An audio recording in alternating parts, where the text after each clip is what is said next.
Over here, the bracha of Yor Hashem Ponav Eilech V'Choneko.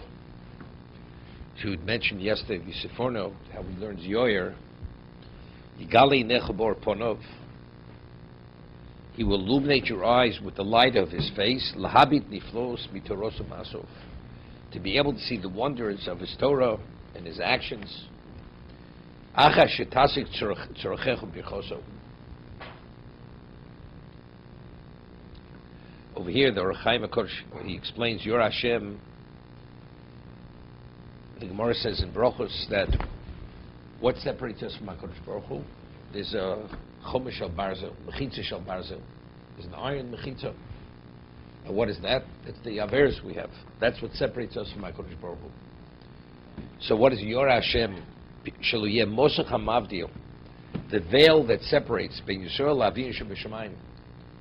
That will be removed. Shebazei Yoyer or Shchinos Al Yisrael.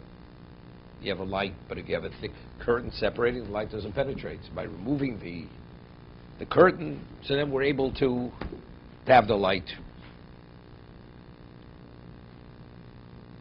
So Moral Summary explains that you find to have a relationship with a Baruch Hu, humility is a very essential quality characteristic. Anova. So he explains that if you have a skin node that you put wine in, cholov, the thinner the skin is, the larger the capacity. But if the wall of the skin is thicker, you measure from the outside, there's less capacity. So he says the same thing with a person. The more there is of you, there's a Kodesh Baruch Hu, there's less room for him. Because everything you do is you. Even when you serve him, it's you, it's not him. But what about, it's not me, it's him? So that means there's less of you. When there's less of you, that's when there's more of him. So that's the Mosach HaMavdil. That's Yor Hashem.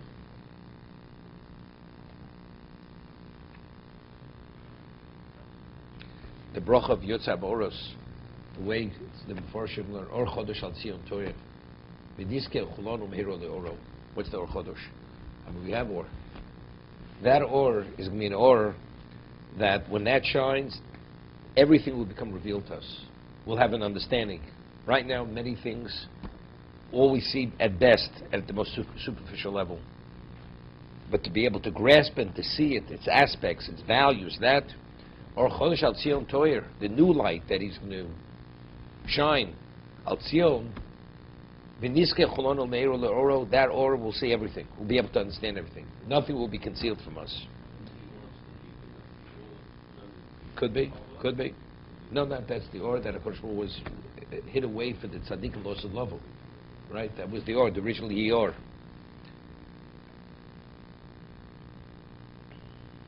That light doesn't come from the luminaries, right? From the Shemesh Yoreach. It's a different Or.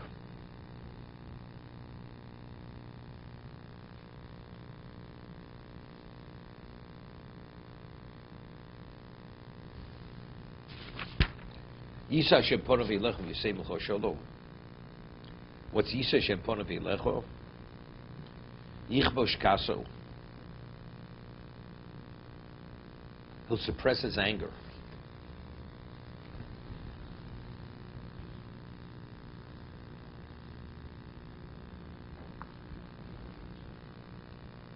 A person's angry, you can't look at him. You can't look at him. It says by Achi Yosef that it says mitoch nusam you learn shvochem, that as much as they hated him, they couldn't tolerate him, they didn't speak to him in peace, but they spoke to him. They spoke to him only what they had to. I mean, they showed their feelings negative, but they had to speak to him. That's praiseworthy, because that's truthful. The other person's two-faced. You know, you're somebody's enemy. You outwardly act as you're his best friend, and then you're plotting to harm him. They showed him clearly what they felt about him. You can't tolerate normally. You can't look at him. Yisa Shem Ponav Eilecho. What's the connotation? But if this kas, you can't look at you, right? Yichbosh kaso. He will suppress his. But why should it be anger? If you're ready, it's Yor Hashem Ponav Eilecho. You're already going to see his niflos, evidently, so you can do things correctly. The answer is not so simple. Still, it's not simple. You're not perfect. So for those imperfections, there should be kas, there should be anger. Yichbosh kaso.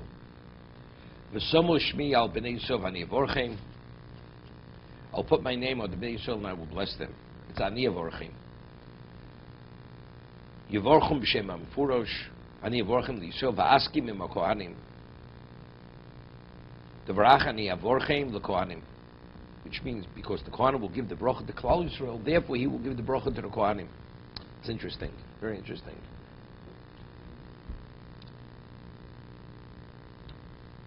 We find by Avraham Avinu, he says,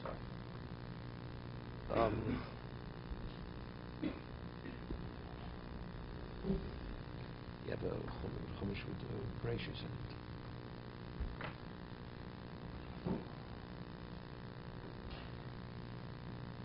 Yeah.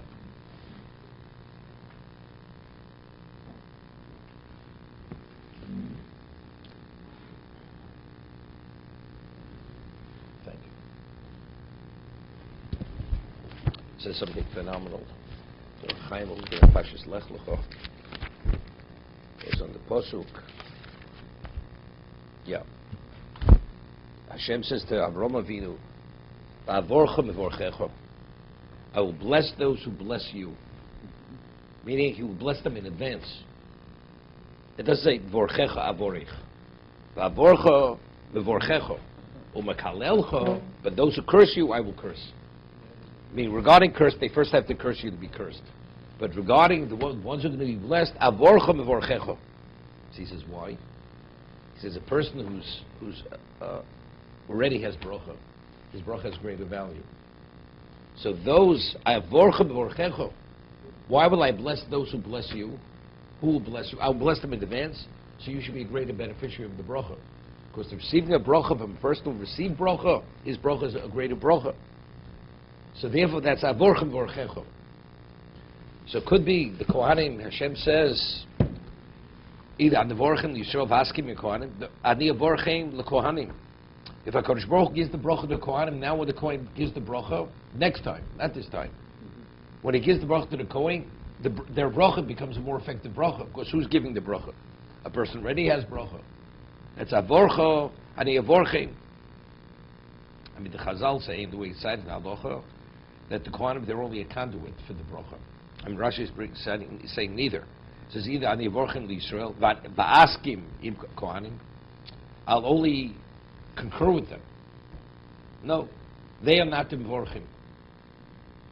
We get the bracha through them, but whose bracha are we receiving? It's HaKadosh Baruch Hu's bracha. I mean, Rashi doesn't cite that. It's not ani askim.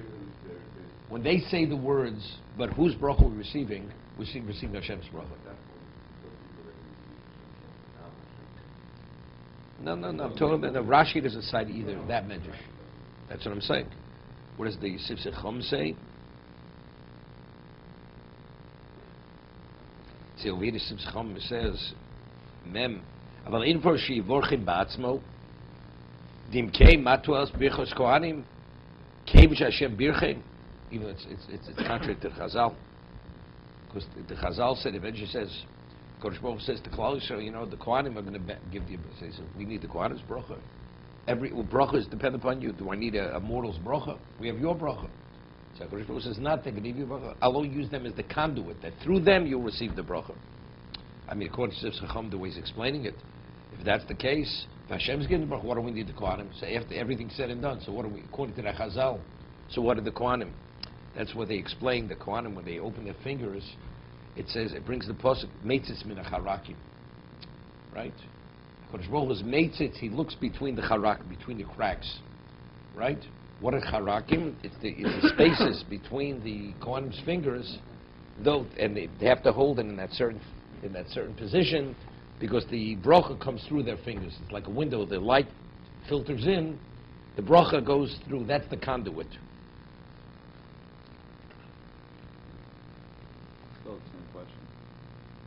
What do you mean the Kohanim for?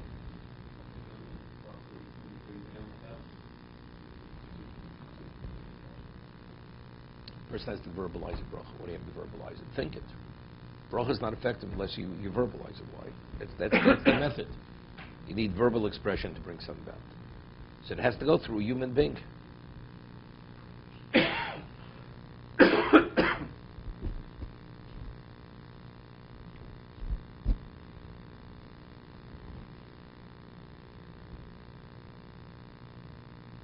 The Baal Turma over here says, I'm not sure. It says, Yisa Shemponov Eilechi shows that each one of the Birchas Kohanim correspond to one of the Avos HaKadoshim. Yisa Shemponov corresponds to Yaakov. Why? Keneged Yaakov Dechsev Yisa Raglov. Yaakov Raglov, what he had after the Har Moriah, and HaKadosh Baruch gave him all the guarantees, says, Vayisa Raglov. It's like his feet carried him. Right? Because he had the Psuri, he's going to have children, and so on and so forth. He's going to return. Is it just a remiz? Or it's because Vayisa Yaakov Raglov, that's where we merit the bracha of Yisa Shemponov. What is the Baal Turma? Right? What does he mean? Is it because in that schus that he was Vayisa, that he had the betochen in HaKadosh Baruch Hu, and therefore that's the reason why we merit the bracha of Yisa? No, just an allusion to it. It says Yisa by Yaakov, it says Yisa, that's in that schus. That's what it means.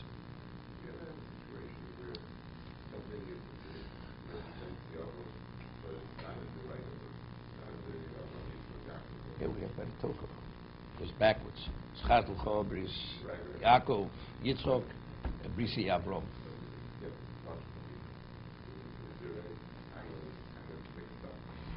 Usually not.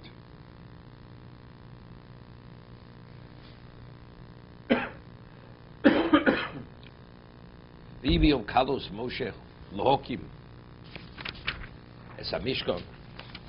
When Moshe completed erecting the Mishkan, Vayimshach also, he anointed it, Vaykarishos, he sanctified it.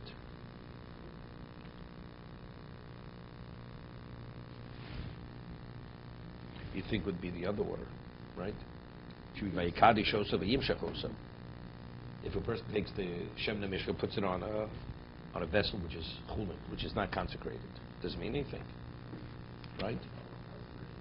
No, but the order, it's Vayikadesh, Vayimshach.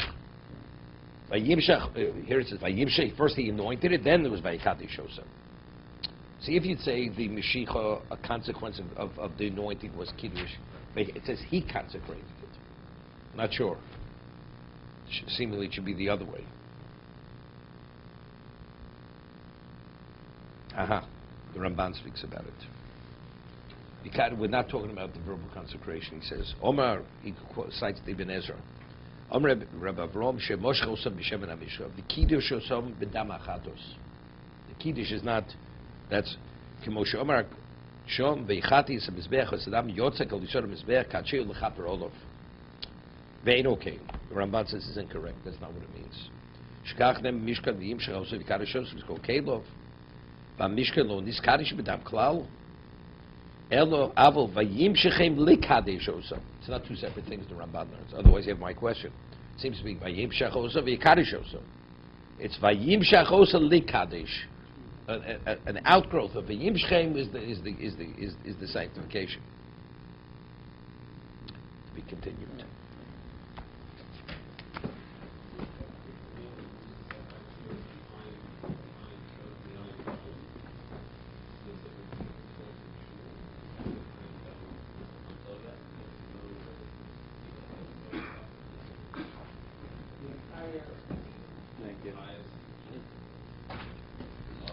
I mean, you have to have a right to that. Sidi Mishabura cites many sources.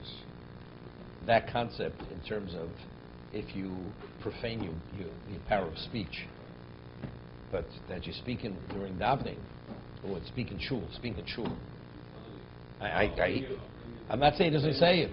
No, but I understand. But you have to. What's it called? He has to have a sword. Chofetz Chaim sources and in Zohar many things. He brings. Okay, you have to see what the source is. I mean, I could hear it, if person, speaking shul, so I mean, what degree of, you have to have reverence. It's called B'Lifnei Melech. It's a disrespect. I could hear maybe that's the reason why. Because it's not a valid tefillah. It's not because the shul is locked in. The tefillah is not a valid tefillah.